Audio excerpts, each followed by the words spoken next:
Yeah, I'm getting domesticated, that I am. Well, in an earlier video, it's quite a while now, I did a repair video of this G-Tech vacuum cleaner. It's a lithium-ion 22-volt little vacuum. And it's a great little tool. It really is, alright? But it had a fault, okay? And it's quite a common fault with these, in that it just won't turn on. Now, the reason for that is the switch. Now, ignore this funny sticker, because it's holding the switch cover on. Because when I took it apart, I accidentally broke the little tongue. Alright, yeah, okay. My stupid fault. But I managed to fix it anyway, fix the actual switch.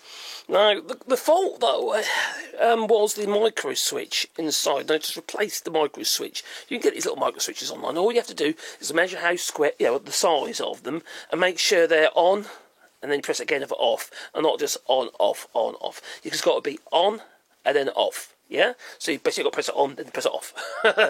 So, I just want to prove that it's, because somebody asked, is it still working, you see? And yes, it is.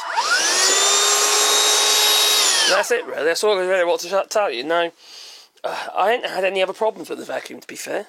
And this was my father's. He's had it for quite a long while. Not anymore, because he passed away. It's got a 2000 milliamp hour battery. And it's 22 volts, little handheld vacuum. A bit like one of the Dyson handheld vacuums, or what they call something like that, Rage or Monster, or crikey, what they called again now, or whatever they are. Anyway, they're little flipping battery-powered vacuum cleaners. Now I just use it in my little room here, which has been absolutely handy.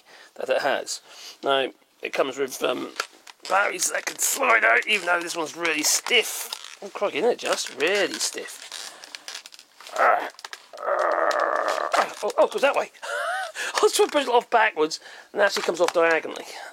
It does, so yeah. Anyway, so I don't have any spare batteries for anything silly like that, but, you know, if I had a problem, I could replace a battery or replace the cells. But yeah, that was the point. The point is, if it does stop working, because you press it on, nothing's happening, right? The likelihood it's the micro switch, and it's a common fault on these little VTECs. So the chappie who asked me the question, is it still working? As you see, yes it is. Toodaloo!